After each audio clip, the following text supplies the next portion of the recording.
তৃতীয়বারের মতো Iran America যুদ্ধ শুরু হচ্ছে, অন্তত সে কথাই মনে করছে ইরান। ইরান ইতিমধ্যেই দেশের অভ্যন্তরে মার্কিন হামলা খুব শিগগিরই শুরু হতে যাচ্ছে, এটা মাথায় রেখেই ব্যাপকভাবে যুদ্ধের প্রস্তুতি শুরু করেছে। এবং ইরানের পার্লামেন্টের স্পিকার মোহাম্মদ বাকের গালিবাফ জানিয়েছেন আমেরিকা খুব শিগগিরই বড়সড় মাপের আক্রমণ করতে চলেছে ইরানের উপরে। দ্বিতীয়বারের জন্য যখন বলদ ট্রাম্প ইরানকে আক্রমণ করেছিল, তার লক্ষ্য ছিল হরমুজ প্রণালীকে সম্পূর্ণরূপে মুক্ত করা, নিঃশুল্ক করা।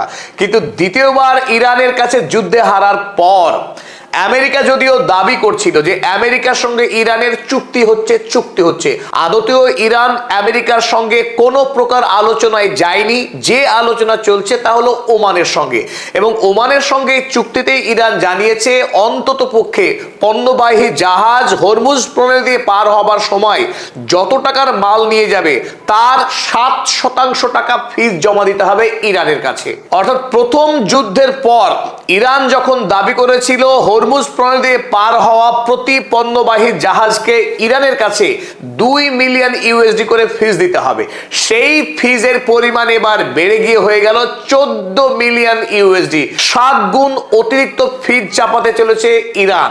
শুধুমাত্র এখানেই শেষ নয়, ইরান আরো দাবি করেছে ইসরায়েল হরমুজ প্রণালী দিয়ে জাহাজ তো নিয়ে যেতে পারবেই না, এমনকি আমেরিকা যুক্তরাষ্ট্রকেও কোনোভাবেই পণ্যবাহী জাহাজ নিয়ে হরমুজ প্রণালী দিয়ে পার হতে দেওয়া হবে না। আমেরিকার পক্ষে ইরানের এই দাবি মেনে নেওয়া কি সম্ভব হবে?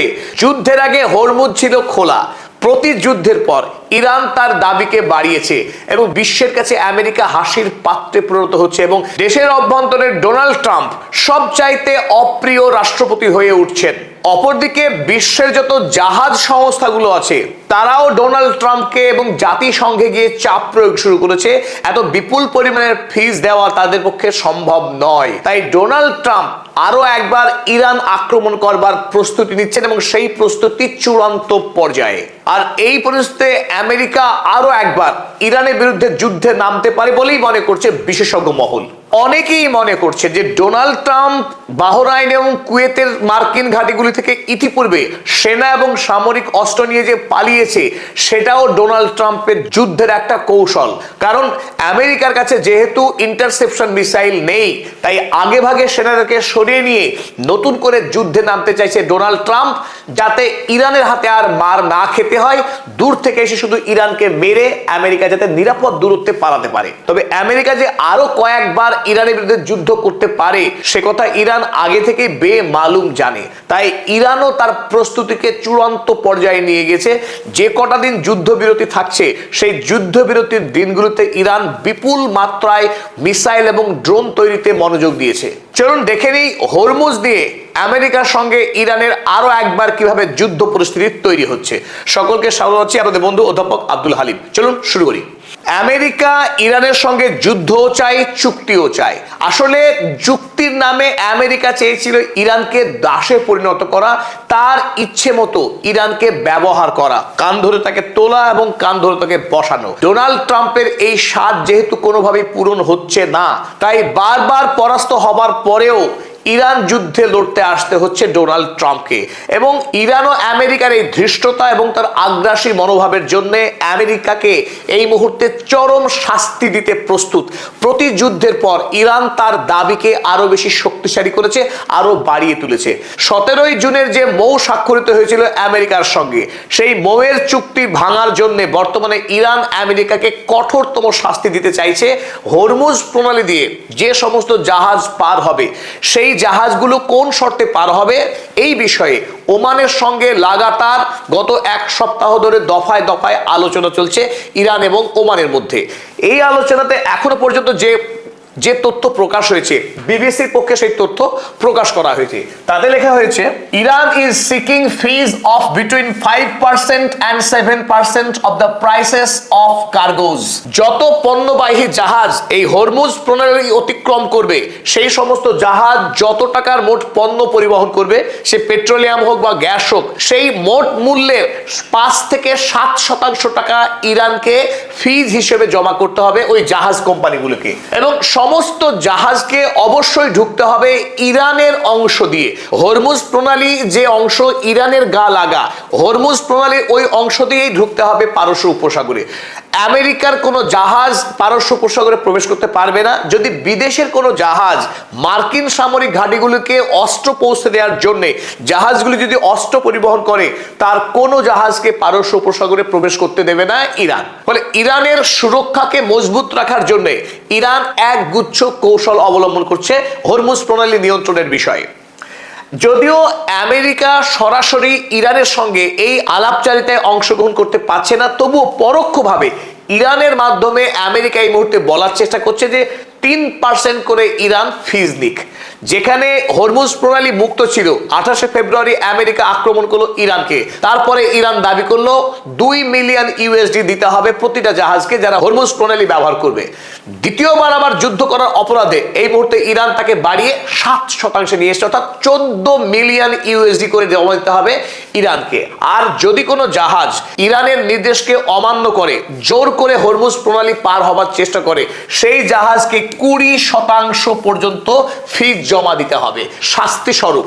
এখন স্বাভাবিকভাবেই প্রশ্ন উঠতে পারে, ইরান ধাপে ধাপে কেন তার দাবিকে এতটা বাড়াচ্ছে? তার অন্যতম কারণ এই যে আমেরিকাকে যারা সমর্থন করে পশ্চিমী দুনিয়া, যে পশ্চিমী দুনিয়া এই মধ্যপ্রাচ্য থেকে জ্বালানি সংগ্রহ করে, এই জ্বালানির উপর নির্ভরশীল, সেই সমস্ত রাষ্ট্রগুলোকে ইরান শাস্তি দিতে চাইছে। কারণ ইরানের ওপরে যখন এই আগ্রাসী আক্রমণ করলো আমেরিকা, আয়াতুল্লাহ আলী খামেনেইর মতো নেতাকে যখন নির্মমভাবে খুন করলো, তার বিরুদ্ধে গোটা পৃথিবী মুখে কুলুপ এঁটে থেকেছে। পশ্চিমী দুনিয়া আমেরিকার বিরুদ্ধে, ইসরায়েলের বিরুদ্ধে একটি শব্দ প্রয়োগ করেনি। তাই ইরান চাইছে আমেরিকাকে আরো বেশি করে শাস্তি দিতে এবং আমেরিকার যারা বন্ধু ইউরোপীয় রাষ্ট্র প্রত্যেককে শাস্তি দিতে। তবে এই প্রেক্ষিতে আমেরিকা কত বড় ভয়ঙ্কর আগ্রাসী শক্তি, ডোনাল্ড ট্রাম্প দাবি করেছিল যুদ্ধে ইরানকে পরাস্ত করে হরমুজের মালিকানা নেবে আমেরিকা এবং আমেরিকা প্রতি জাহাজের কাছ থেকে 20% হারে ফিজ আদায় করবে। তাই আমেরিকায় পথ দেখিয়েছে ইরানকে। যদি আমেরিকা 20% ফিজের দাবি করতে পারে, সেই ক্ষেত্রে 5% থেকে 7% ফিজ যেটা ইরান চাপাতে চাইছে, নেহাতে নগণ্য, অন্তত আমেরিকার তুলনায়। গত 13 জুলাই ডোনাল্ড ট্রাম্প সেই ঘোষণা করেছিল, রয়টার্স সেই খবর ছেপেছিল, আমরাও তার উপর অবশ্য ভিডিও বানিয়েছিলাম। Iran blockade reinstated US to charge 20% on strait of Hormuz cargo. যে হরমুজ প্রণালী দিয়ে পার হওয়া সমস্ত জাহাজের উপর থেকে 20% হারে ফিজ আদায় করতে চলেছে আমেরিকা। ডোনাল্ড ট্রাম্পের এটাই স্বপ্ন। তার উত্তরে সৈয়দ আব্বাস আরাগচি জানিয়েছিলেন আমেরিকা একটু বেশিই দাবি করছে, ইরান ওই রকম কাজ করবে না, ইরান পরিমিতভাবে ফিজ ধার্য করবে সমস্ত পণ্যবাহী জাহাজের উপরে। সেই পরিমিত ফিজই বর্তমানে দেখা দিয়েছে 5% থেকে 7% হারে ফিজ দাবি করতে চলেছে ইরান। ইরানের বিরুদ্ধে যুদ্ধ করায় আমেরিকাকে কিভাবে মাসুল গুনতে হচ্ছে, আমেরিকার অর্থনীতি ইতিমধ্যেই গাড্ডায় পড়ে গেছে। তবে এখানেই কিন্তু শেষ নয়। যদি ইরানের বিরুদ্ধে আমেরিকা আরো যুদ্ধে লড়তে আসে, আমেরিকার জন্য আরো ভয়ঙ্কর বিপদ অপেক্ষা করছে। চলো দেখে নিই আমরা। প্রথম যুদ্ধের পর ইরান দাবি করেছিল তারা 1% হারে ফিজ ধার্য করবে পণ্যবাহী জাহাজগুলোর উপরে। দ্বিতীয়বার যখন আরো একবার যুদ্ধ করতে এলো ডোনাল্ড ট্রাম্প তার স্বাদ মেটাবার জন্য, তখন ইরান দাবি করছে মৌয়ের সমস্ত শর্ত আমেরিকাকে তো মানতেই হবে, যথা 300 বিলিয়ন ইউএসডি ক্ষতিপূরণ দিতে হবে ইরানকে, ইরানের উপর চাপানো আমেরিকার সমস্ত স্যাংশন তুলে নিতে হবে যাতে করে ইরান পৃথিবীর খোলা বাজারে ইচ্ছে মতো তেল বিক্রি করতে পারে, এবং ইরানের যত টাকা ফ্রিজ করেছিল আমেরিকা ইউরোপীয় ইউনিয়ন সেই সমস্ত টাকা ফিরিয়ে দিতে হবে ইরানকে। এই সমস্ত শর্ত তো মানবেই, উপরন্তু যত জাহাজ পার হবে হরমুজ প্রণালী দিয়ে সেই সমস্ত পণ্যবাহী জাহাজকে 5 থেকে 7% ফিজ দিতে হবে ইরানের কাছে। এই গেল দ্বিতীয় রাউন্ডের যুদ্ধের পর আমেরিকার জন্য পুরস্কার। এখন ডোনাল্ড ট্রাম্প যদি আরো একবার ইরানের বিরুদ্ধে যুদ্ধ করতে চায়, যে প্রস্তুতি ডোনাল্ড ট্রাম্প এখন গ্রহণ করছে, পৃথিবী নিশ্চিত থাকুক এই যুদ্ধে আরো একবার আমেরিকা পরাস্ত হবে এবং আমেরিকার জন্য ইরান আরো শক্তিশালী, আরো কড়া শাস্তির ব্যবস্থা করবে নিশ্চিতভাবেই। তবে মহিষ ডোনাল্ড ট্রাম্পকে কোনোভাবেই বিশ্বাস করা যায় না। He is most unpredictable. তাকে কোনোভাবেই পূর্ব থেকে অনুমান করা যায় না। ইরান সে কথা হাড়ে হাড়েই জানে, সেই জন্য ইরান কিন্তু যুদ্ধের পুরোদমে প্রস্তুতি চালাচ্ছে। Maximum use Iran বুস্টস military strength during ceasefire with US. আমেরিকার সঙ্গে ইরানের যে যুদ্ধবিরতির সময়, সেই সময়কে তারা সর্বাধিক ব্যবহার করছে নতুন নতুন আরো শক্তিশালী, আরো প্রিসাইজ যুদ্ধাস্ত্র তৈরি করবার জন্য। রাশিয়া এবং চীনের সঙ্গে সহযোগিতা রেখে ইরান আরো শক্তিশালী অস্ত্র নির্মাণে মনোযোগ দিয়েছে।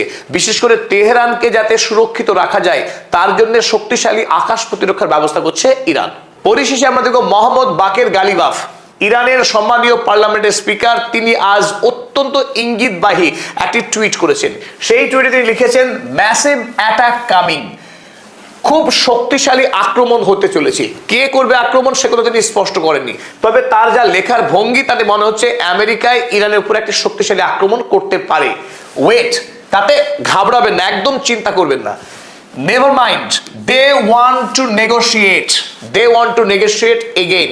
ইরানকে আক্রমণ করবার পর পাল্টা মার খেয়ে যখন আমেরিকা কাবু হবে, তখন সে আবারও ইরানের সঙ্গে আলোচনায় বসতে চাইবে, চুক্তি করতে চাইবে।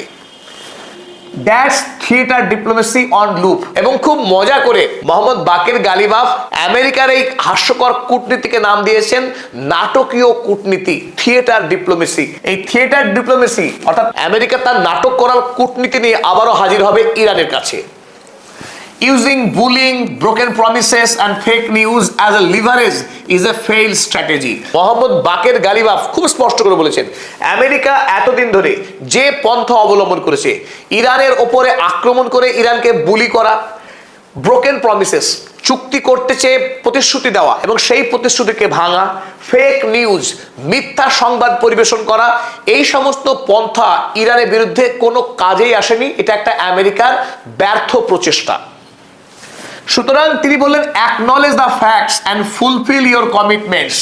বাস্তবকে বুঝুন, স্বীকার করুন এবং আপনি যে প্রতিশ্রুতি দিয়েছেন মৌ স্বাক্ষর করে সেই প্রতিশ্রুতি রক্ষা করুন। We don't need more theatre.